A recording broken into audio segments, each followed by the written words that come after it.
Hey guys, it's me, Lorraine. I'm adding some more information on Cognify because I heard that you had some technical and timing issues during the previous group coaching session. So I just want to make sure everything is covered, especially for those who are not able to attend. I would like to highlight some stuff regarding Cognify, and if ever you have any questions, please don't hesitate to reach out to us at adminsupport@firerecruitmentaustralia.com or send us a text message. So last Friday, Brent released an update on his blog regarding Cognify, and the first information on there is that Cognify is now device agnostic. It means you don't need to download any plugins. You don't need to use a specific type of computer or size of screen in order for Cognify to be compatible. You can use it on any device at all, may it be a Mac, may it be a different kind of laptop or desktop, you're using cell phone or Android, iOS, those kind of things, it doesn't matter. But of course, seeing this is something that's very important, I would recommend that you use a laptop or a computer. So you're able to see everything that needs to be seen on screen. I haven't tried Cognify using a mobile device or a tablet, so I'm not really sure how it looks on there. It says it would adjust automatically, but maybe it's just me. I don't want to risk it. Second one would be Cognify is interruption proof, so it doesn't need troubleshooting or supports help anymore. If, for example, there was a power outage or your internet got disconnected while you were taking the exam, no need to reach out to Rebellion. It will reboot and resume from the very spot that it froze on. Perhaps if it doesn't, then of course you need to reach out, but you can automatically resume from where you stopped the exam. However, you have to complete the exam in the allotted time frame. I believe for Cognify, it's 40 minutes for the exam. It doesn't count the time from when you take the practice test, but once you hit begin exam, that's when the countdown begins. So take note of that. And then probably the most important thing of all is the exemption to the 12-month rule. Last September 11th, Cognify launched a new version of their exam system. So anyone who took the exam within 12 months before September 11th must retake the exam. So what was not clear there is if you needed to reach out to Revalian to let them know that you took this exam before, or you reach out to Fire and Rescue NSW. Either way, it would really be good if you took it within the last 12 months to just reach out and make sure how you're going to proceed. Yeah, that's it. And then for the game types, there are numb bubbles, tally up, gridlock, shortcuts, prove it, and resemble.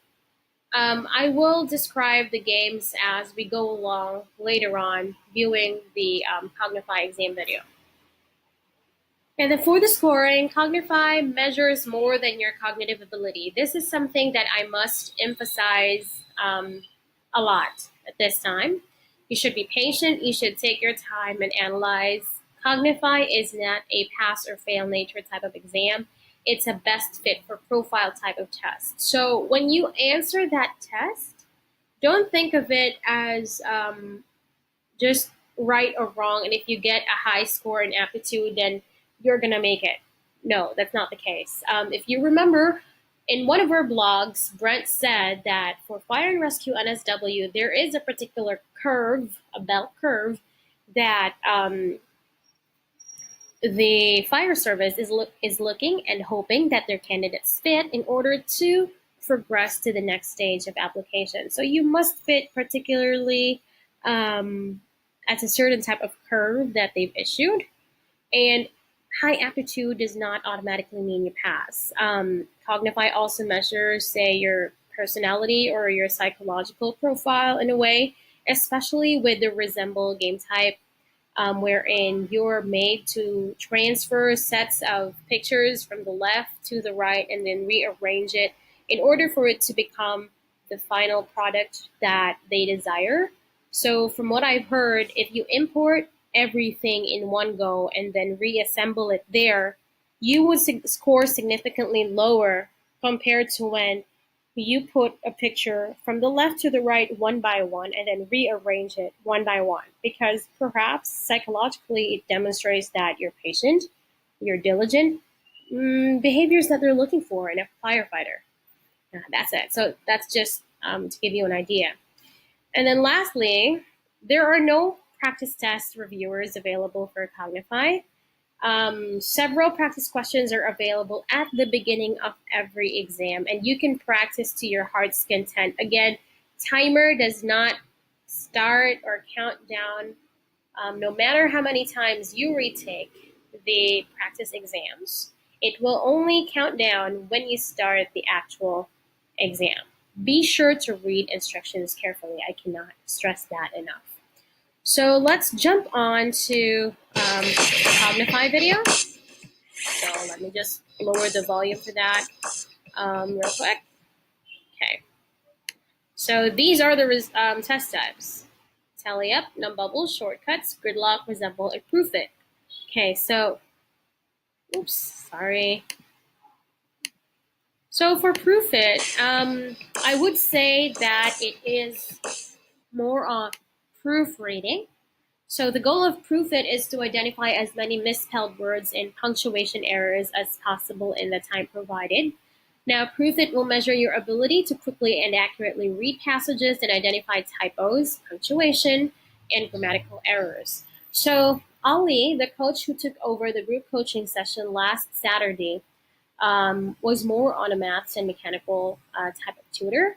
We will have a session with a verbal coach, hopefully in the next few days for Proof It. I will set it up soon and inform you guys no later than Tuesday as to how it goes. Okay. Sorry about the noise.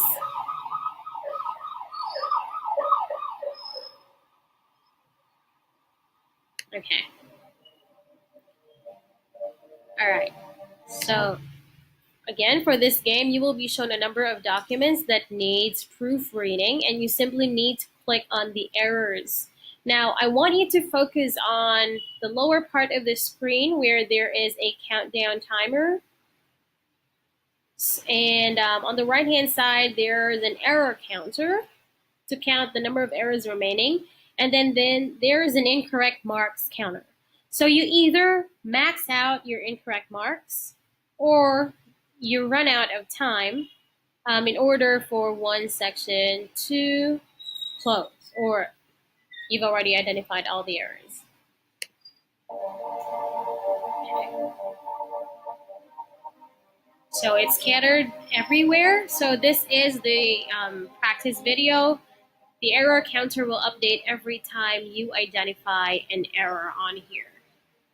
And then, like I mentioned earlier, take care that the word you select is not an error, because if you max out your incorrect marks, even though there is still a lot of time, you would be skipping this test and most likely failing it.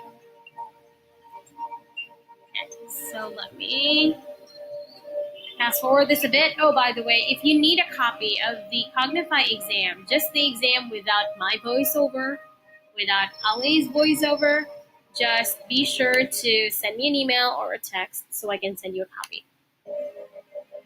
Okay. So this is the first selection. This will just flash for a few seconds, and then afterwards, it will show you an answer. Hold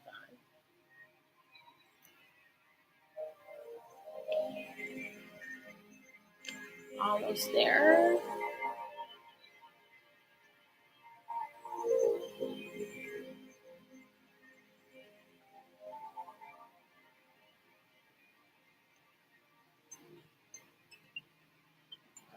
Okay.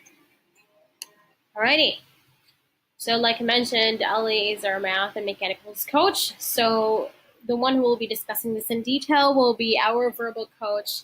I just made sure to take a screenshot with the answers. So blue are for grammar and punctuation, while red is for misspells or totally different words altogether. So for example, Canopies right here. Canopies is correct in spelling, but the correct word for this one is canapes, which is Canapes.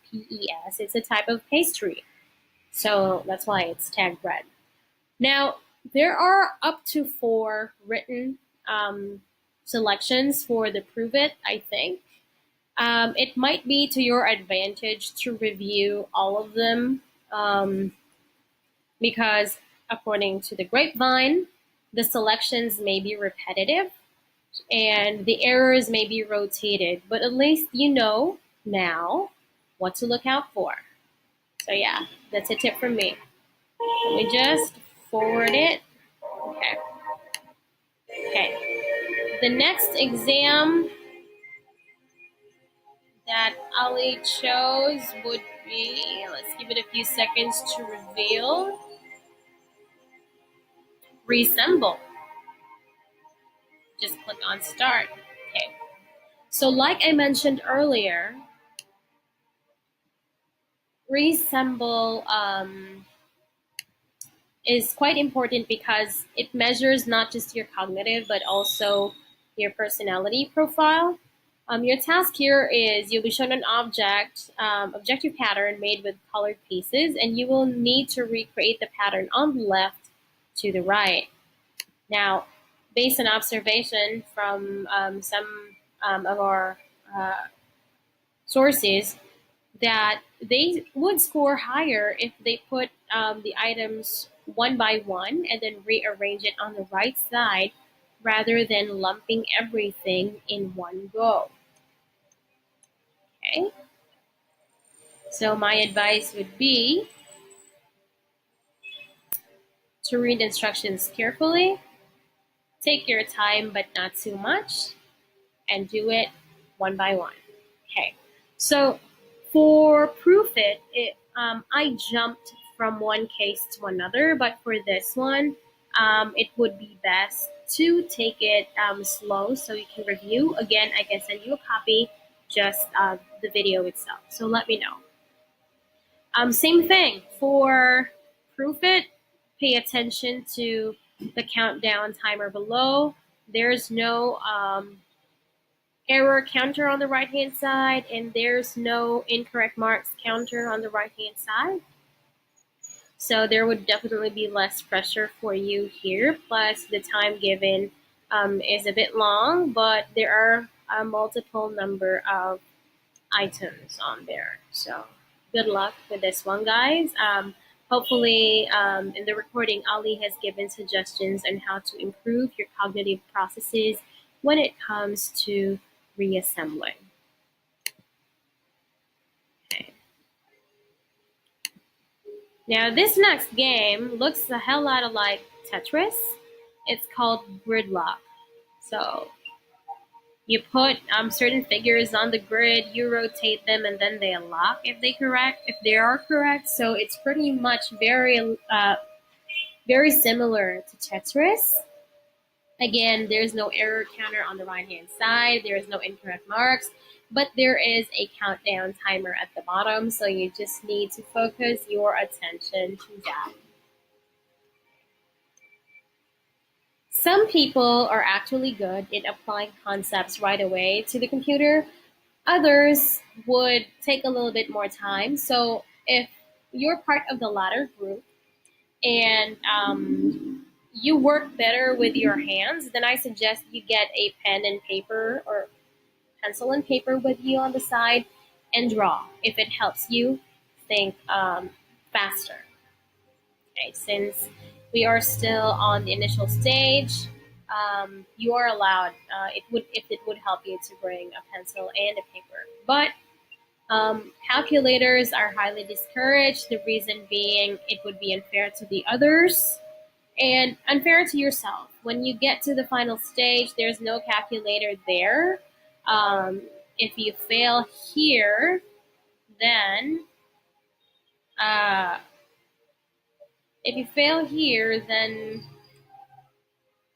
going to the supervised, if you don't use a calculator, then it would definitely be more difficult for you.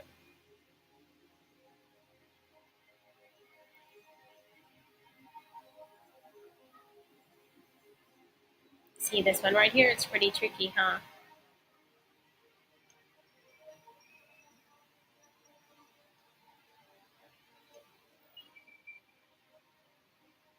Okay. So I think you got the gist right here, and Ali would be discussing that too. So let me fast forward to the next type. Okay, so this one, I wanted Ali to emphasize more on this. I think the name of that exam is Shortcuts. Let's see, right there. It's called Shortcut because we're trying to get the shortest route possible to get marble one from point A to point B, or whatever point they want the marble to exit to. Now, what I want you to focus here are on the right-hand side, there's a distance traveled counter. So the more moves you make, the lesser score you get. So it would be best if you made some adjustments maybe mentally or using your pen and paper before you apply it on screen, because the more moves you do, the lesser score you have. I also want you to pay attention to the counter at the bottom.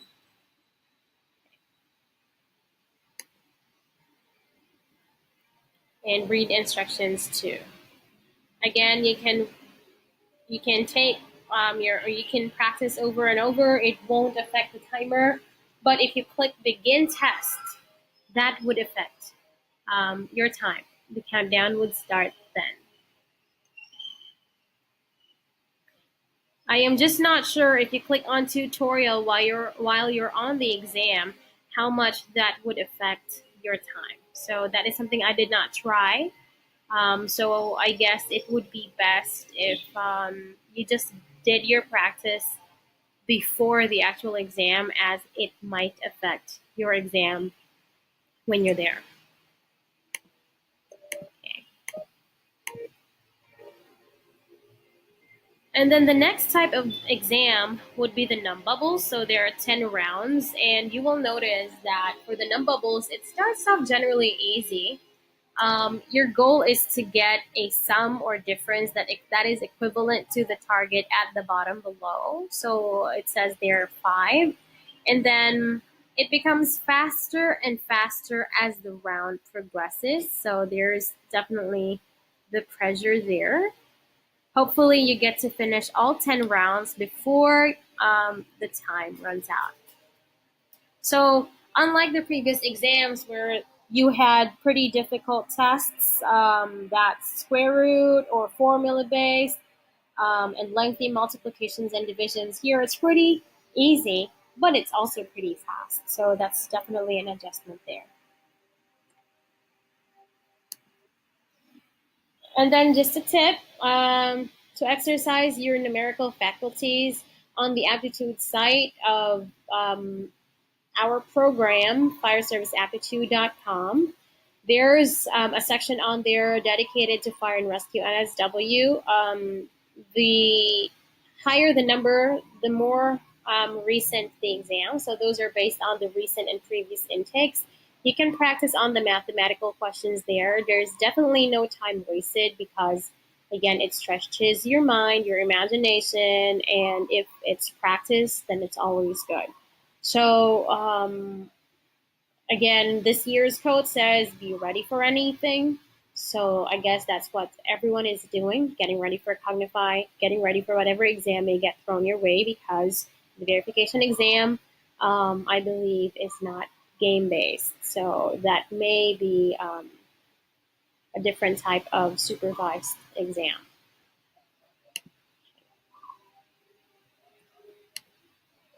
There. Righty. And then if I'm not mistaken, this is the last set of exam on Cognify. Tally up. Okay.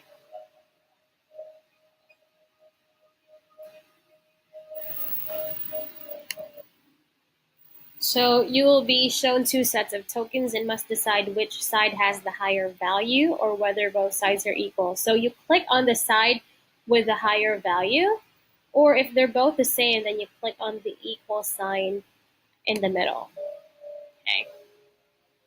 So instructions flash as you go along. So this set of instruction may be true for this particular section that you're in, but it may not be true for the next selection. So do not be, trigger happy and just clicking on next, next, next on your mouse. If ever instructions appear, then view the instructions, because those are also part of the questions.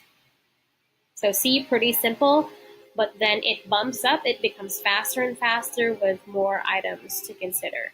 So, so yeah, you can redo tutorial over and over. Just take note of the things that they're going to cancel, or if they're multiplying just one number, or if they're boxing everything, meaning once you've added everything, you multiply it by the number at the bottom. So that's what tally up is all about. Hopefully that helps. I'm going to add this to the group coaching video Ali has sent over to me last week, and uploading it to the website in a few. If you guys have any questions, please don't hesitate to email adminsupport@firerecruitmentaustralia.com or send me a text. I'll be more than happy to help. Good luck, guys. Bye-bye.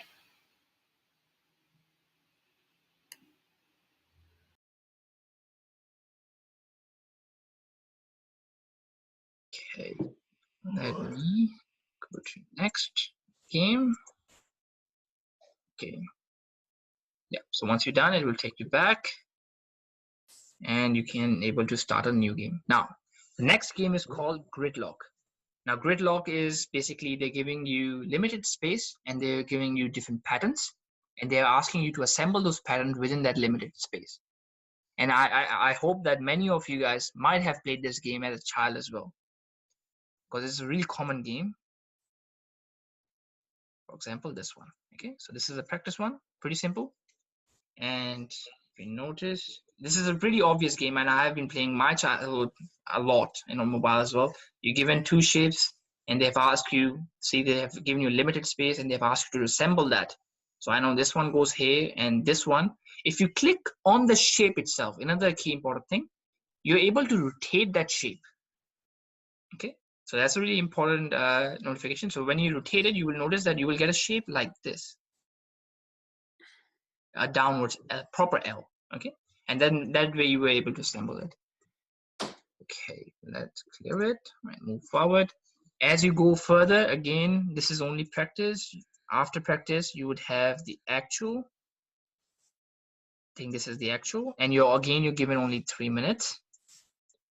Okay, no, this is the begin one. Yeah, so you're given 3 minutes, and you're given again 9 questions.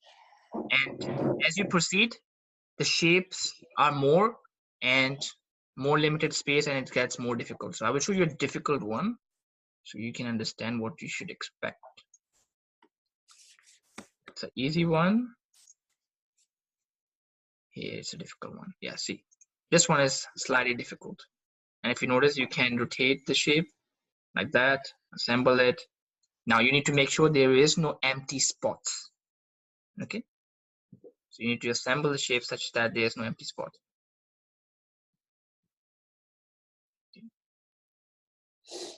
Yeah, so it can be challenging, so but this will give you an idea of what you need to do. Now, next game is called Shortcut. Shortcut is basically to understand if you are able to intuitively understand what can reduce your time and make you more efficient. So it's a basically test of time and efficiency. What is this game is that, for example, this. You are given a block here, and you're meant to reach that block at the end to the stars. Now, the right-hand corner bar shows how good are you at making it reach to that point, okay? These benchmarks, 7/14s, are the distance that are collectively added by the distance you cover. So if you move this block across to this one, you have covered a distance of 3 now. And if you move it again to the other one, you have covered again a distance of 3. So total distance of 6. That means you are around here. And that is called great. Now, of course, it is always suited to get the best if you can, but sometimes you can end up on a good as well, which is also fine. let's go down the video. Okay, let me go down to a harder version. So if you notice, some complexity would be like this as well. Okay, but before that, I want to solve something else. In this one, you will find it challenging because there would be something different. Rather than just multiplication and division, it's a combination. It might be, sometimes it's possible, it can be a combination of using two blocks to find other block. Okay, so for example, in this one, from my memory, let's see, you have 3, 6, you have 4 and 8. That means you can notice a doubling version. So every number is getting multiplied by 2. Okay, so when that is getting multiplied by 2, you should have 4 here. Okay, and then if you notice, multiplication of these two blocks, 2 multiplied by 4 should give you 8, and multiplying 4 by 8, it gives you 32. So if you notice, this pattern as you have already figured out. Now you're looking for the pattern of this one, the third column. 2, the first block multiplied by the second one gives you the third block. Similarly, it has to be repeated here. That means 3 multiplied by 6 should give you this one, the answer here. And what will that be answer be? 3 multiplied by 6 is 18. So you will get 18. Similarly, you will have 32 if you do 4 multiplied by 8. Okay. You cannot find unknown just because looking at the bottom row. You need to understand the above two ones in order to find the bottom one. Now let me clear it to make some space. Now this column is 24, and I think they're getting 24, and you have 81 here. 8 multiplied by 3 is 24, and you have a 4 here that we already found, and we found 18 here. Yeah, so I think I prefer using this one as well. If you look at it, 6 multiplied by 18 might not give you, no. So 5 is 90, will not give you that. So again, it can be a combination of 2. Let me scroll down. Yes, 192. Yeah, again, the pattern is actually going downwards in the column. So let me show you what the pattern is actually looking like.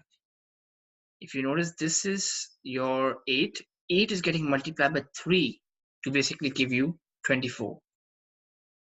Similarly, 18 getting multiplied by 4. I think it should give you, yeah, so 24, 18 multiplied by 4 should give you 81. I mean, refine. So when you go 18 multiplied by 24, 4 multiplied by 8 is 32. So you say 2, 3 here, 4 multiplied by 1 is 4, 3, that is 72. That is not 81. So that is not the pattern. Again, so you see the complexity can be on that. Okay. This one is getting multiplied by this one, I think, from memory. So you have 192 as an answer. Yeah, so you have to look for the top one. Again, so let me show you. Every time you answer a response, you will see a solution at the bottom, and that basically should explain you how you should approach on this one. So for the last column, that is the row 3, 4 plus 4, 8, and 8 multiplied by 4 is 32, and 32 multiplied by 6. Second row is 3 plus 3, 6, 6 multiplied by 3, we got that. 18 multiplied by 4.5. Yes, again, this is the hardest it can get. It is actually the average of 2. So if you have 2 and 4, it is the average of these two. The average of 4 and 8 is 6, and that's getting multiplied by 32. It's again, see, there's a hidden pattern within a pattern. So this one, if you notice the previous one, it was 3 plus 6 divide by 2, which is 4.5, and 4.5 was multiplying by 18 to give you 81. Okay, so Nif, make sure that you actually go through this general series because they can be challenging. Okay, so you send me text, let me read through it. Yeah, yeah, I know it's quite a complex question. Now, another thing I want to tell you about numerical 1, there are certain types of question you can get. First one is pattern, just like you saw. If you go for other ones, you will see percentage, which is very common, and I've noticed many people asking me on that percentage. Other one are abstract. Abstract questions are in which you're meant to ask X or a ratio between 2. And I think the last one are simple multiplication divisions. That is BODMAS, okay? BODMAS, in which you have division, multiplication, addition, and subtraction. Now, I want to show you one example that many people actually struggle to answer. Division. Division is many people actually struggle to answer. For example, if I pick a random number, like 352 divided by 4, it is challenging to solve such a big question, but I will tell you that it is not. So in this one, I will share a technique with you in which you're able to answer this one effectively. So I'm expecting that you might have seen this version of writing the same thing that I've written on top. Okay, so in the kindergarten, we are taught this method in which we draw a line and we say that whatever answer needs to be on the top, and whatever we're dividing by has to be on outside, and whatever we're dividing with has to be inwards. Okay, so have any one of you have not seen this format? Okay, I assume that everyone has. This is basically the best format that you want to be in, because this way you can answer any question accurately. Now I will show you how. This is how you will approach. You will check the first number. You will see that if the inner number is bigger or smaller. If you notice, the inner number is smaller, so you have to pick 2 digits basically. If 3 is smaller than 4, then you have to go 2 digits. But if a number inside is bigger, you have to stop there. Now, if you notice, this 35 is bigger than 4. Yes, it is. So good. So I'm going to stick with only 2 digits. I'm not going to be bothered looking at 2 yet.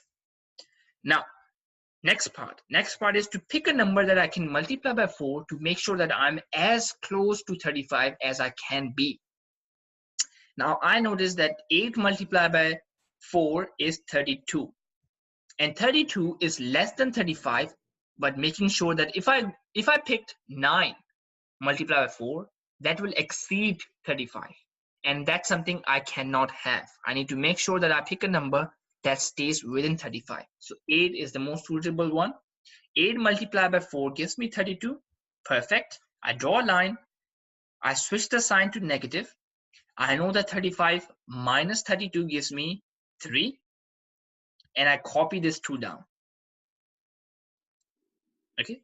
So once I copy it down, I have 32. I will check again. Is my first digit bigger than 4? Yes. No, it is not. 3 is smaller than 4. So I will go 2 digits. I will pick my 2 as well. So my digit would be 32. So I need to find a number that I can multiply by 4 to get 32. Again, I can pick 8. 8 multiplied by 4 gives me 32. And that's the end of the question. Okay. Now, again, I'm saying that this way you can solve any question regardless of any level of accuracy. Let me read the text box first. To go. Okay, no worries, Liv. You can go, but for other people, if you want me to continue down explaining this technique, let me know. Can I use a calculator? Okay, now again, I'm being told that I think you are. How about I respond effectively by asking with Lauren, but I have heard from her that it is not recommended that you can't use the you cannot use the calculator in exam. But let me confirm with it. But if you can, that is the most effective way to go with. Okay. But I have been told that you're not allowed to use calculator. That's why I'm telling you these techniques. Okay. Now, again, I want to give you a glimpse of the accuracy that I was talking about. Let's say you have some really messed up numbers. Okay, really messed up numbers, but I'm going to solve it using the same technique that I've been telling you right now. And you will notice that how easily I will glide through it. So if I put 5 on top or outside and the number I'm dividing with inside, I will check if my digit inside is bigger or smaller. 7 is bigger than 5. Okay, yes it is. So I will stick with 7 only. Now, what number I can multiply with 5 to make sure that I'm less than 7? 1. 1 multiplied by 5 gives me 5. And I'm making sure that I'm within 7, because if I pick 2, I will get 10, and 10 will exceed 7, and I cannot exceed the number. So I pick 5, or I pick 1. 1 multiplied by 5 is 5. I make it negative here. Subtract 5 from 7, you will get 2, and copy the other numbers. I copy it, I copied it. Okay. Once I copied it, I go again. Repeat the same procedure again. It's a repetitive process, but once you're effective with it, you can glide through easily. 2 is bigger or smaller? It is smaller, so I cannot stick with 2 only. I have to go 2 digits. 9, 2 and 9, 29 is bigger than 5. That's good. So I can stick with 25. Now, what number I can multiply by 5 to give me a number that does not exceed 29 is 5. 5 multiplied by 5 is 25. And I know that 25, if I take minus, I will get 4 left, and I can copy the 7 again. Here, it gets a little bit messy, but again, I tell you it's easy. So I'm going to write clearly 47 here, so that's easier because I think I don't have space at the bottom. Now, I want to check first, is 4 bigger or smaller? It is smaller, so I cannot stick with 4 only. I have to go 2 digits. 2 digits, if you notice, I have 47, and 47 is bigger than 5. Let me check the chat box quickly. They say not to use the calculator cause if you get to verify can match your result, it isn't good. They say, yeah, I agree with you on that. Okay, so with 47, if you notice, what number can you multiply by 5 to make sure it does not exceed 47? So if I pick number 9, 9 multiplied by 5 is 45. I will make it negative, draw a line, and I will simply subtract them. 47 minus 45 is 2. Okay. Now, if you notice, you're left with the remainder. You're left with the remainder of 2. And here is where it gets a little bit tricky. So if you notice, the number that you're left with is 2, which is smaller than 5. So to deal with it, what you do is you draw a decimal point here, and you add a 0 at the back.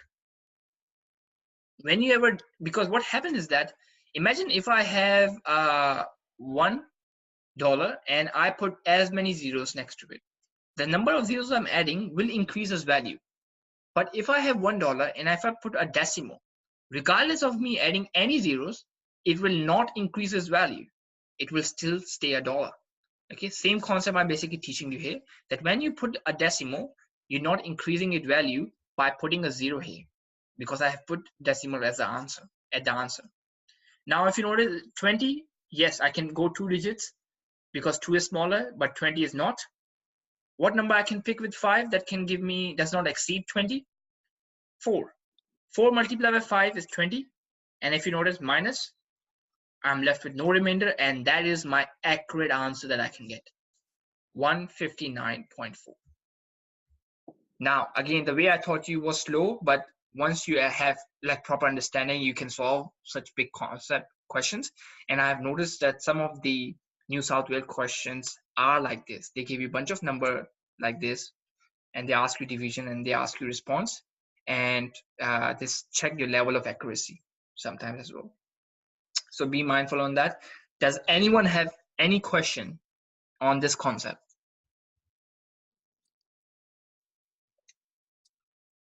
Okay, I assume that no one has.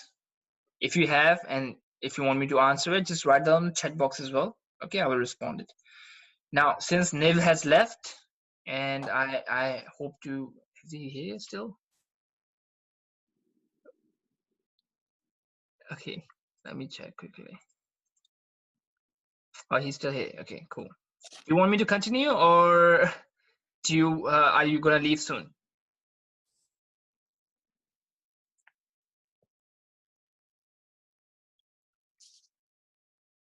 Okay, waiting for a response. Now with the rest of you guys, continue if you like. Okay, yeah. I still have, I think, 15 minutes. I will continue on that.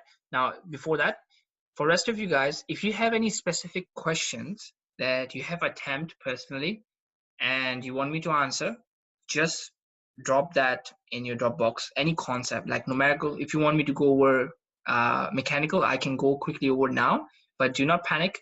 If you have a question after the session, you will have the freedom to contact me personally, and we can have a personal session or a group session, and I will be able to help you out and make sure that you are successful in this aptitude test. Okay, so I got a text again. Okay, so Warwick, you said you have a problem question. Is that okay? Yeah, it's okay. You can, if you have it now, you can ask me right now as well. But if you like, move on to another question. Okay. Just drop me which question you have in the chat box and I will continue. So let me go to the next question. Okay, so finding the missing numbers. Again, a pattern needs to be formed. So I will look for a complete row or column, and as you notice, there's none of these rows or columns are complete. So you have to find a concept between that. Minus 5, I get 10. So that's the concept. In terms of this direction, the column, across the column, so you have across the row, sorry, minus 5, and then in this one you have 14 to 9, that is minus 5 as well. Okay, so what I'm assuming is that this should be minus 5 as well, but you can verify. And in terms of this direction, it's where you need the pattern. Cool. Okay. So let me erase this. Because your unknown is here, so you need something that goes in a pattern that goes across the column. And from 10 to 4, you basically plusing 4. Now from 9 to 3, you basically either dividing by 3 or either you are subtracting by 6. Okay, so either this can be subtracted by 6. Yes. Oh, not division, sorry. I wrote wrong. Let me erase it. Yeah, so it will be subtracted by 6 and you will get 8. Either 8 is your answer, or if it's divided by 3. If you notice, divide by 3 with 14 will give you, it's not going to give you a pretty number, it's going to be in decimal. And you don't have any options here in decimal. So you will go with 8. Okay, so this is an easier one, but here you're able to navigate through that. I want to quickly show you again the same concept with the decimal one, with the small number. If you notice, 3 and 14, not a pretty number, but you can solve it still. 14, if 1 is smaller than 3, you go 2 digits, 14, and I can pick 4. 4 multiplied by 3 gives me 12 minus, and then 14 minus 12 will give me 2 left over. I can draw a decimal point here and I can add a 0. Now I can add as many 0 I want. The reason I only write 1 0 is because 20 exceeds 3. So I don't have to go more further. So what number I can pick that can not exceed 20, but is as close as possible? That is 3 multiplied by 6. If you notice, is 18. And minus it, you will get 2 again. And you can write 0 again. You will go 6 again. You will have 18. And you will notice that it is a recurring number. Even if you type in your calculator, you will get that, something like that, 6666. Okay.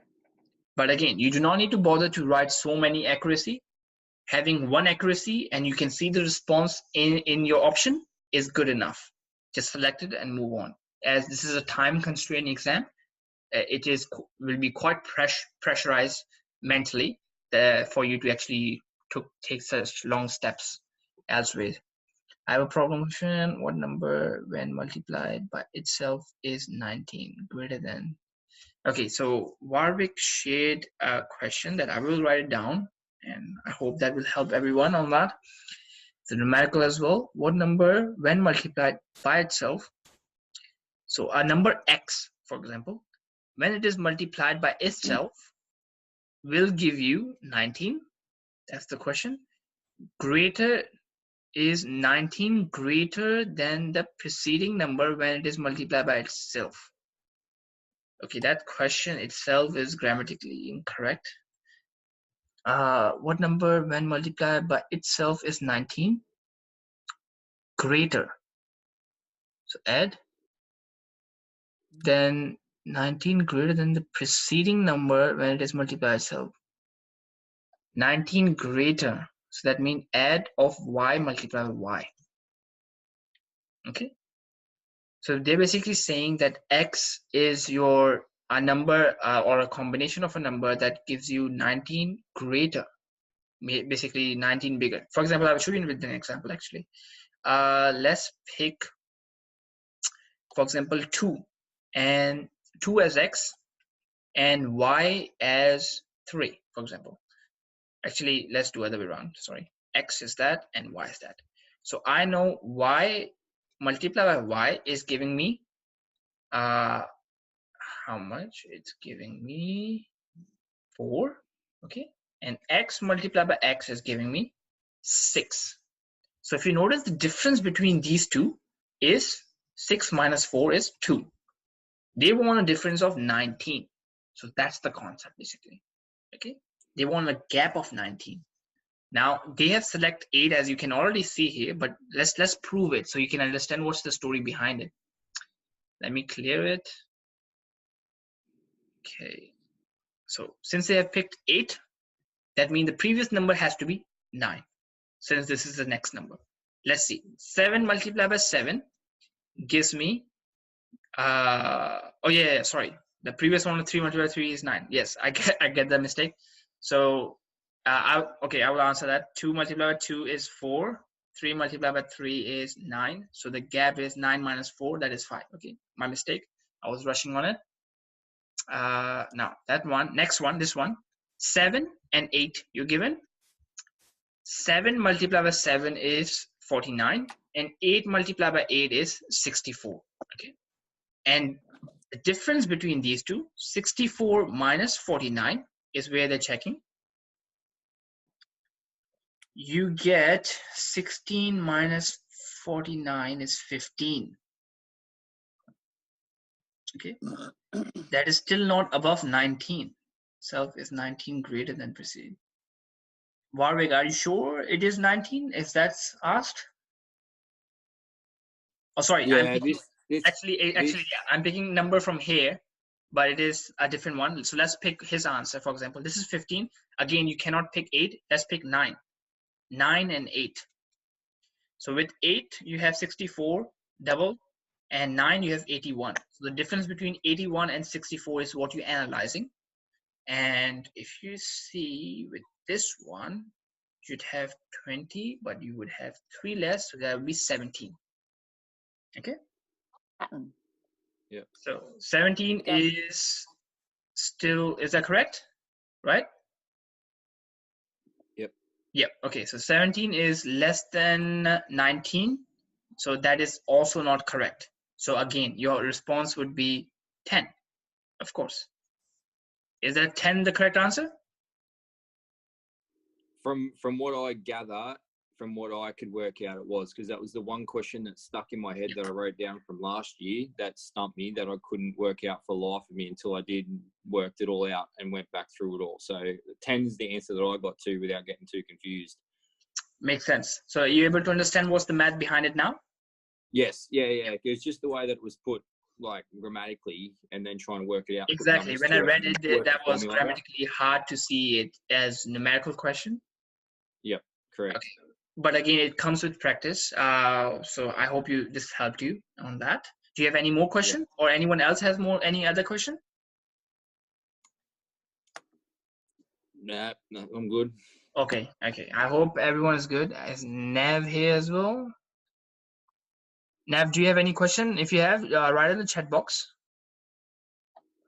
Our time is about to finish, and I hope I'm able to answer most of you guys' questions. If not, drop me an email, and you would be provided with the recording for this session, so you can basically review it later as well. Okay. Okay. So for tonight, I think that's enough from him as well. Okay. Never mind. Have a good night, and I will see you on the next session. Awesome. Thank you. Awesome.